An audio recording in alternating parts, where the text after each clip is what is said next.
Assalamualaikum. Teman-teman, tahu tidak mengapa kita diciptakan oleh Allah?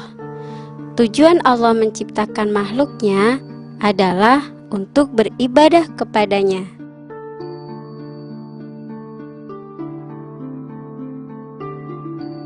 Itu berarti kita harus mengikuti perintah Allah dan meninggalkan apa yang Allah larang.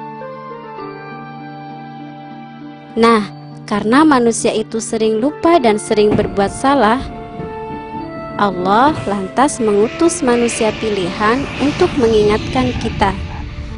Manusia pilihan itu disebut Nabi dan Rasul. Teman-teman, tahukah kalian apa perbedaan di antara Nabi dan Rasul? Simak baik-baik ya. Nabi adalah manusia pilihan yang diutus dan menerima wahyu dari Allah Ta'ala dengan mengikuti ajaran Rasul sebelumnya. Sedangkan Rasul adalah manusia pilihan yang diutus dan menerima wahyu dengan membawa ajaran yang lebih baru. Teman-teman, para nabi dan rasul ini adalah manusia biasa seperti kita. Mereka makan, minum, tidur, belajar, bekerja, dan memiliki keluarga. Tetapi mereka dipilih oleh Allah untuk menjadi nabi dan rasul karena mereka memiliki sifat-sifat yang baik. Apa saja sih sifat-sifat baik mereka? Pertama, mereka memiliki sifat sidik, yaitu jujur. Mereka adalah orang-orang yang jujur. Oleh sebab itu, mereka tidak mungkin memiliki sifat kizib, yaitu dusta. Mereka itu jujur di dalam perkataan dan perbuatan. Kedua, mereka bersifat fatonah, yaitu cerdas. Tentu saja para nabi dan rasul ini harus cerdas, karena mereka harus mengajarkan ajaran Allah kepada umat manusia. Oleh sebab itu, mereka tidak mungkin memiliki sifat biladoh, yaitu bodoh. Sifat yang ketiga adalah amanah, dapat dipercaya. Nabi dan Rasul adalah manusia yang selalu memegang amanah. Apapun yang Allah berikan, sekalipun berat untuk disampaikan. Walaupun nyawa menjadi taruhannya, mereka akan tetap memegang amanah itu. Amanah yang diberikan kepada para nabi dan rasul adalah risalah dan syariat Allah Ta'ala. Maka mustahil para nabi dan rasul berkhianat atas amanah yang Allah berikan kepadanya. Berkhianat maksudnya mengingkari yang telah Allah titipkan kepada mereka. Sifat terakhir yang dimiliki oleh para nabi dan rasul adalah tabligh, yaitu menyampaikan. Para nabi dan rasul pasti menyampaikan apa yang telah Allah perintahkan kepada mereka. Ya, karena itulah tugas mereka.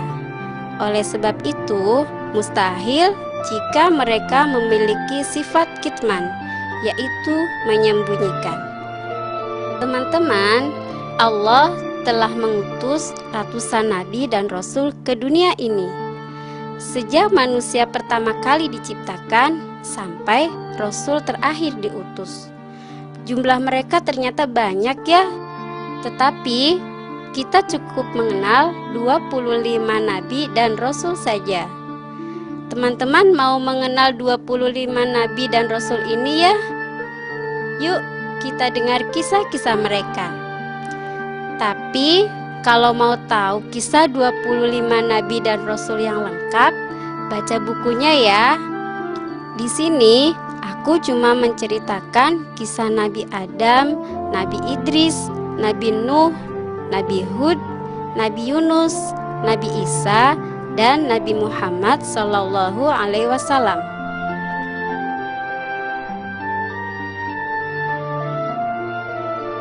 Kisah Nabi Adam.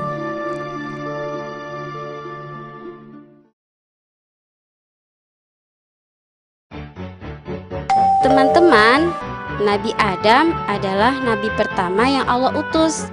Selain sebagai nabi pertama, Nabi Adam ini juga manusia pertama yang Allah ciptakan. Sebagai nabi, tentunya Nabi Adam ini diberikan oleh mukjizat. Teman-teman tahu tidak apa mukjizat itu? Mukjizat adalah suatu keutamaan atau keunggulan yang telah Allah berikan kepada para nabi dan rasul. Keunggulan ini tidak dimiliki oleh manusia lain selain para nabi dan rasul. Nah, mukjizat Nabi Adam adalah kecerdasannya yang luar biasa. Nabi Adam mampu mengenali semua nama dan benda setelah diajarkan sekali oleh Allah. Bahkan karena kecerdasannya ini, Allah sampai memerintahkan para malaikat, jin, dan iblis untuk sujud kepadanya. Pada awalnya, Nabi Adam tinggal di surga. Subhanallah, surga itu tempat yang luar biasa. Semuanya indah, sejuk, dan segala sesuatu yang kita inginkan ada di sana. Nabi Adam tinggal di sana ditemani oleh perempuan yang pertama kali diciptakan Allah, yaitu Siti Hawa. Namun, karena mereka melanggar apa yang dilarang Allah, Allah menjadi murka. Allah marah dan menurunkan mereka ke dunia. Nabi Adam dan Siti Hawa berbuat dosa karena mengikuti godaan setan. Mereka memakan buah khuldi yang telah Allah larang untuk dimakan. Mereka pun mengakui kesalahan mereka. Mereka selalu berdoa dan bertobat sampai akhirnya Allah mengampuni kesalahan mereka. Nah, teman-teman, kita harus berhati-hati untuk tidak tergoda melakukan larangan Allah. Jangan lupa untuk selalu meminta perlindungan kepada Allah dari godaan setan yang selalu mengganggu. Jika kita telah berbuat salah, kita mohon kepada Allah. Yuk kita berdoa bersama-sama. Rabbana zalamna anfusana wa illam taghfir lana wa tarhamna lanakunanna minal khasirin. Ya Tuhan kami telah menganiaya diri kami sendiri, dan jika Engkau tidak mengampuni kami dan memberi rahmat kepada kami, niscaya kami termasuk orang-orang yang merugi.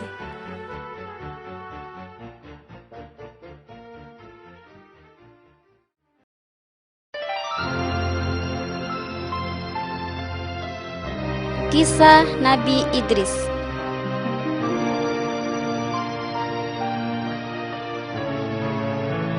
Teman-teman, Nabi Idris adalah putra Nabi Adam yang pertama kali diangkat menjadi nabi oleh Allah Subhanahu wa Ta'ala.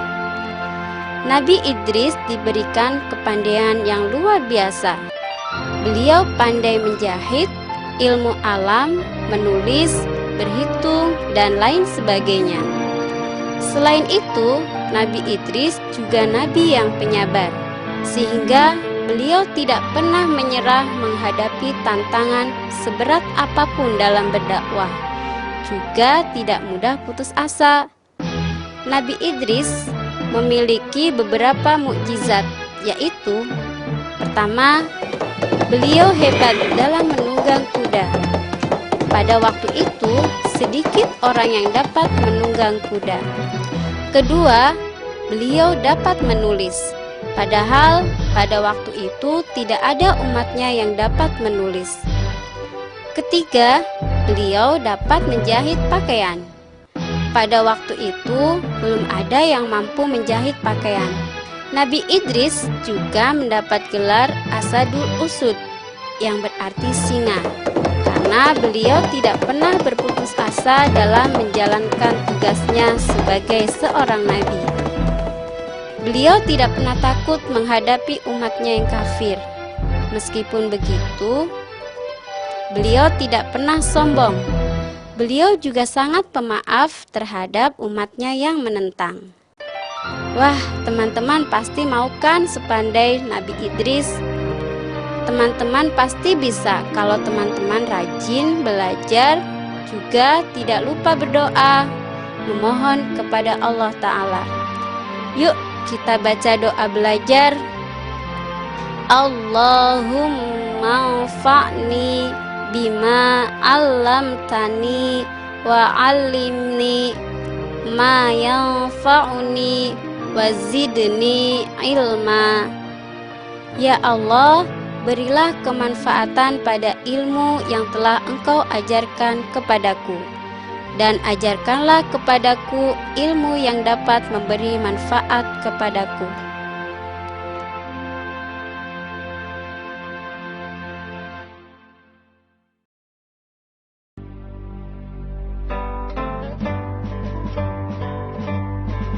Kisah Nabi Nuh.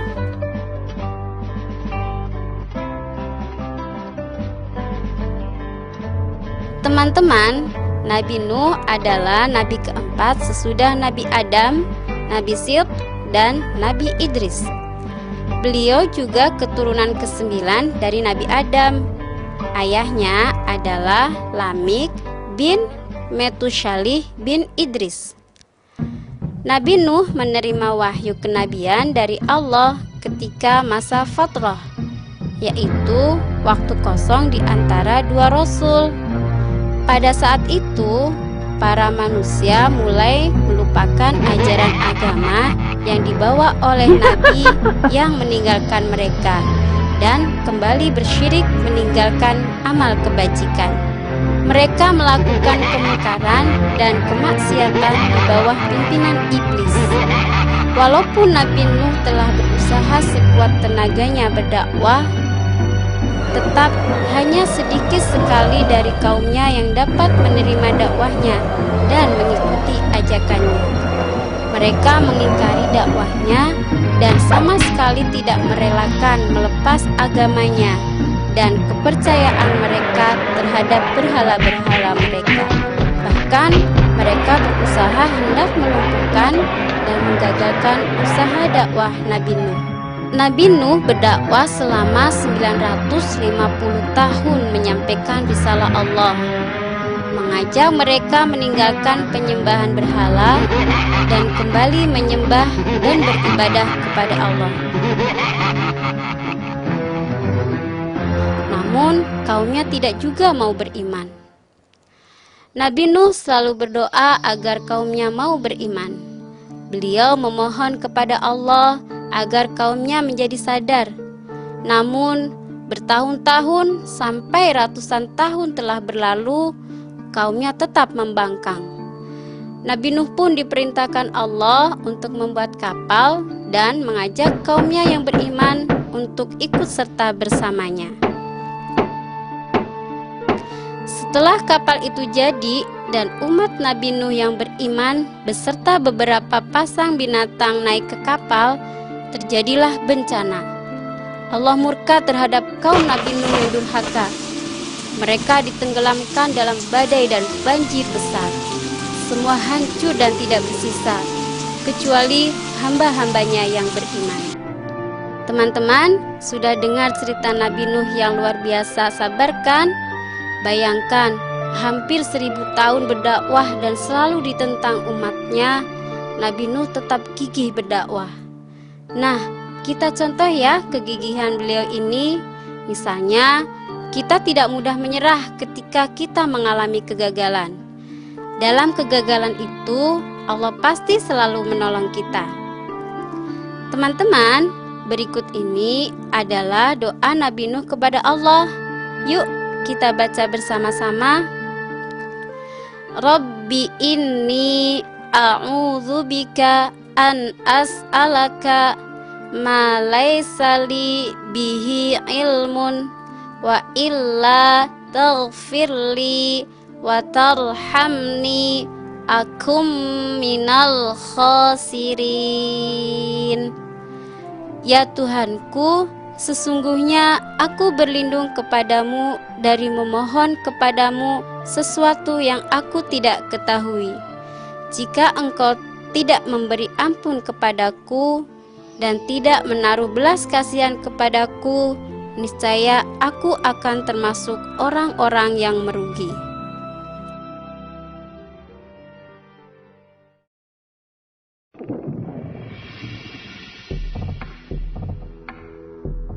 Kisah Nabi Hud.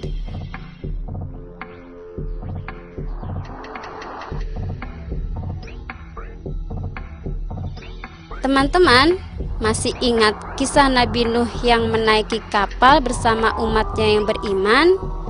Nah, mereka diselamatkan Allah dan mendarat serta bertempat tinggal di sebelah utara Hadramaut, negeri Yaman. Mereka ini dinamakan kaum Ad. Kaum Ad adalah kaum yang sangat pandai membuat benteng yang kokoh dan kuat.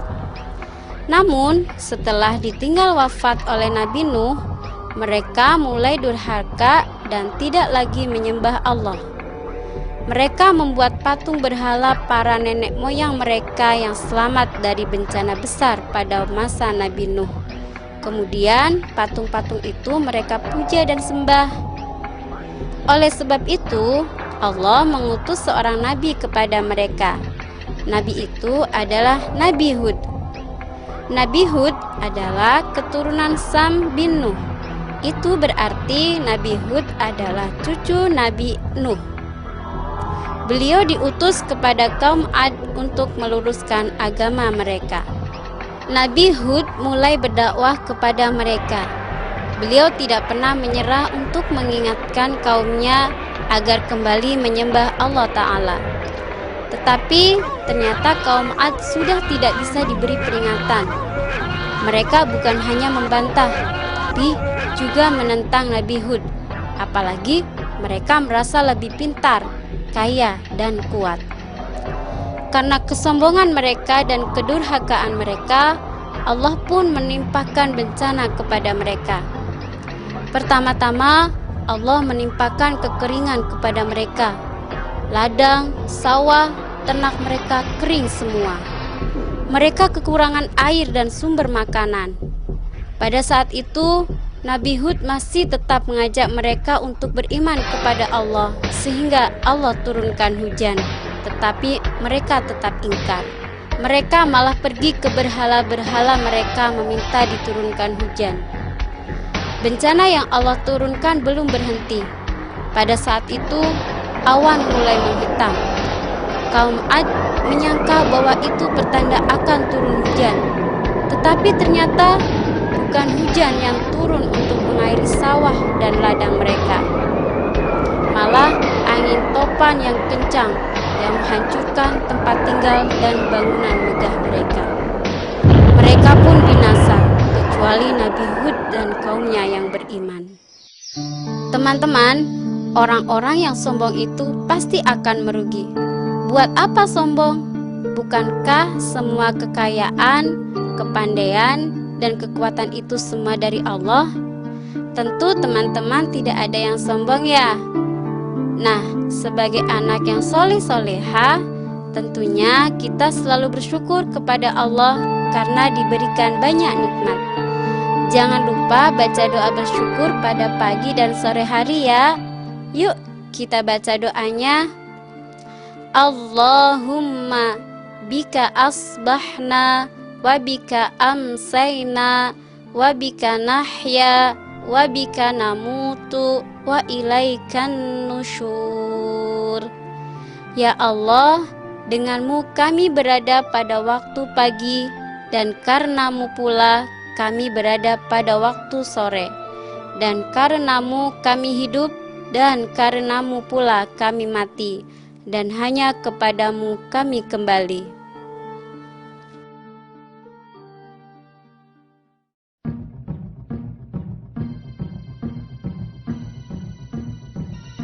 Kisah Nabi Yunus.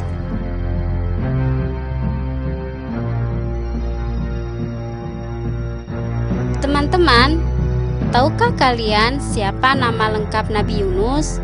Nama lengkapnya adalah Nabi Yunus bin Matta. Beliau diutus oleh Allah untuk berdakwah kepada penduduk di sebuah tempat bernama Ninawa. Penduduk setempat bukanlah kaumnya dan bukan pula saudaranya. Jadi, Nabi Yunus diperintahkan Allah untuk berdakwah di tempat asing. Nabi Yunus mengajak mereka agar menyembah kepada Allah yang telah menciptakan mereka dan menciptakan alam semesta. Beliau juga mengajak untuk meninggalkan persembahan mereka kepada berhala-berhala yang mereka buat sendiri. Ajaran-ajaran Nabi Yunus itu bagi penduduk Ninawa merupakan hal yang baru, yang belum pernah mereka dengar sebelumnya. Karenanya, mereka tidak dapat percaya, apalagi harus menentang apa yang diwariskan oleh nenek moyang mereka dari zaman dahulu. Nabi Yunus adalah orang asing yang tiba-tiba datang dan mengajarkan hal-hal yang bertentangan dengan yang telah diajarkan nenek moyang mereka. Nabi Yunus ditantang oleh kaum Ninawa untuk mendatangkan bencana yang katanya dapat timbul karena mereka tidak mempercayai yang disampaikan oleh Nabi Yunus. Nabi Yunus tidak tahan lagi tinggal lebih lama di tengah-tengah kaum Ninawa yang tetap tidak mau mendengarkan ajakan dan dakwahnya. Beliau lalu meninggalkan Ninawa dengan rasa jengkel dan marah, seraya memohon kepada Allah untuk menjatuhkan hukumannya atas orang-orang yang membangkang dan berkeras kepala itu. Sepeninggal Nabi Yunus, penduduk Ninawa mulai melihat tanda-tanda yang mencemaskan. Seakan-akan ancaman Nabi Yunus kepada mereka akan menjadi kenyataan dan hukuman Allah akan benar-benar jatuh. Mereka melihat keadaan udara di sekeliling Ninawa makin menggelap. Binatang-binatang peliharaan mereka nampak tidak tenang dan gelisah. Wajah-wajah mereka tanpa disadari menjadi pucat, tidak berdarah, dan angin dari segala penjuru bertiup dengan kencangnya, membawa suara gemuruh yang menakutkan. Dalam keadaan panik dan ketakutan, mereka baru sadar bahwa yang disampaikan Nabi Yunus adalah benar. Segeralah mereka menyatakan tobat dan memohon atas segala perbuatan mereka. Mereka menyatakan beriman dan untuk menebus dosa, mereka keluar dari kota dan beramai-ramai pergi ke bukit-bukit dan padang pasir, seraya menangis memohon ampun dan rahmat Allah agar dihindarkan dari bencana dan siksanya. Allah pun menerima tobat kaum Ninawa yang benar-benar beriman. Akhirnya, udara gelap yang meliputi Ninawa menjadi terang. Wajah-wajah yang pucat kembali merah dan berseri-seri. Binatang-binatang yang gelisah menjadi tenang. Kemudian, kembalilah orang-orang itu ke kota dan ke rumah masing-masing dengan penuh rasa gembira dan syukur kepada Allah. Sementara itu, Nabi Yunus yang telah meninggalkan kota Ninawa secara mendadak, berjalan kaki mengembara naik gunung, turun gunung tanpa tujuan. Tanpa disadari, beliau telah berada di sebuah pantai dan melihat sekelompok orang yang lagi bergegas hendak menempang sebuah kapal. Beliau pun meminta untuk diperbolehkan ikut serta bersama penumpang yang lain. Kapal segera meluncur dan melaju ke tengah laut yang tenang. Ketenangan laut itu tidak dapat bertahan lama.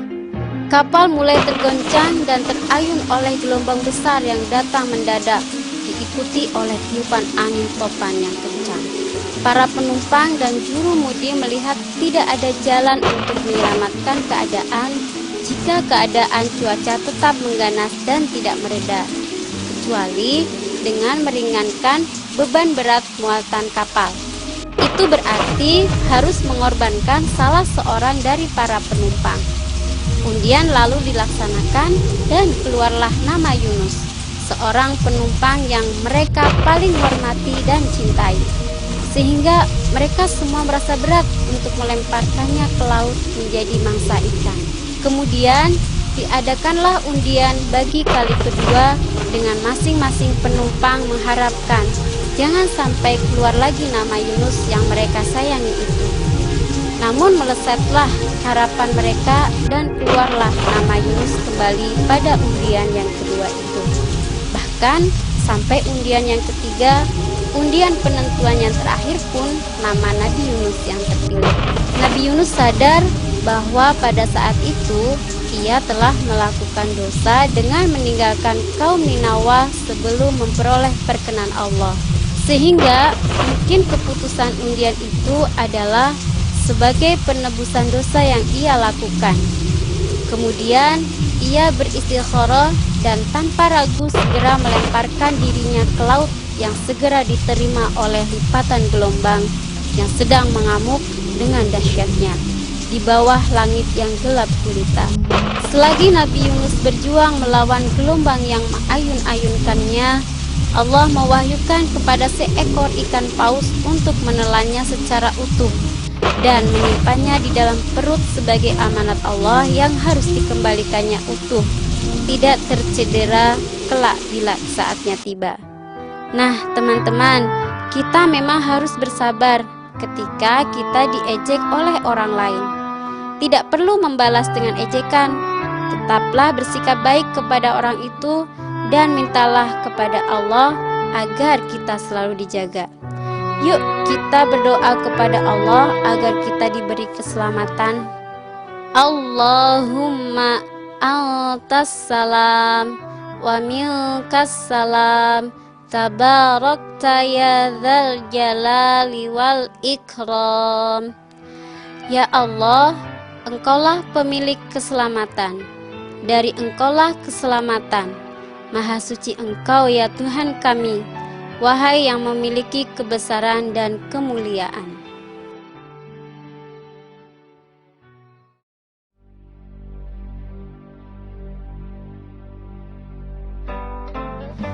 Kisah Nabi Isa.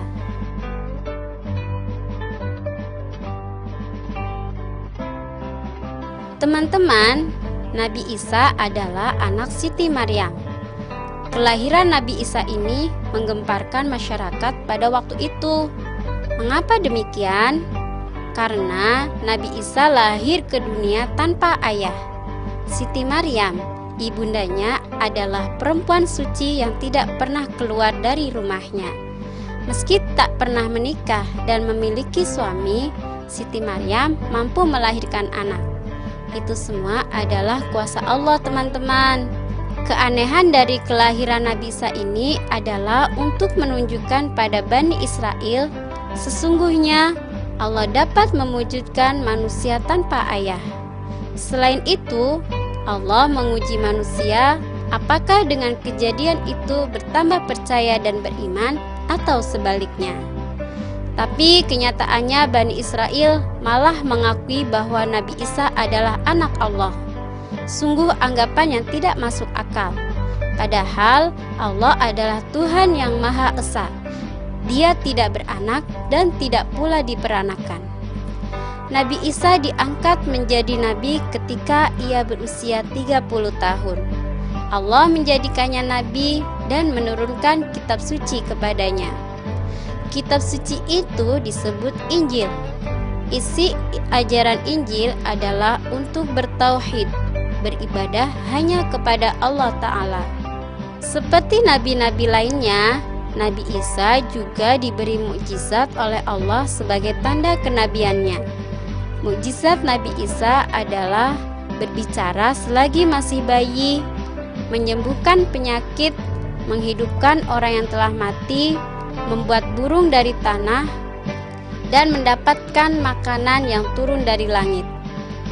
Teman-teman, Nabi Isa pada waktu itu memiliki murid-murid yang mengikutinya berdakwah ke masyarakat. Tetapi ternyata ada seseorang yang tidak patuh kepada beliau. Murid ini mengikuti bisikan syaitan. Ia mengaku sebagai Nabi Isa dan merupakan anak Tuhan. Kemudian ia disalib oleh umat Nabi Isa sampai akhirnya meninggal.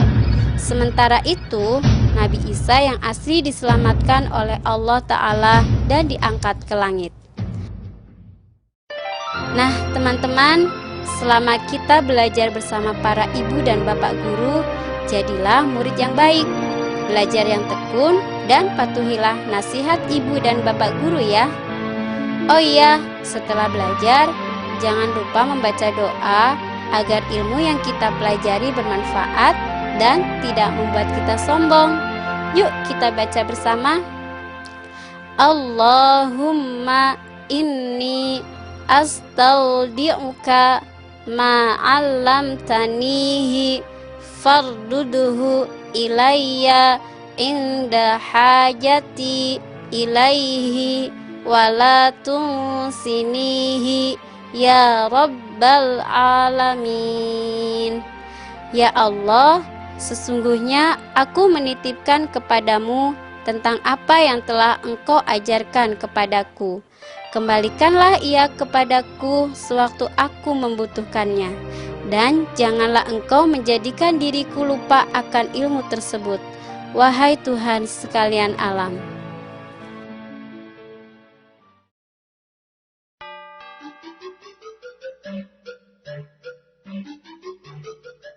Kisah Nabi Muhammad.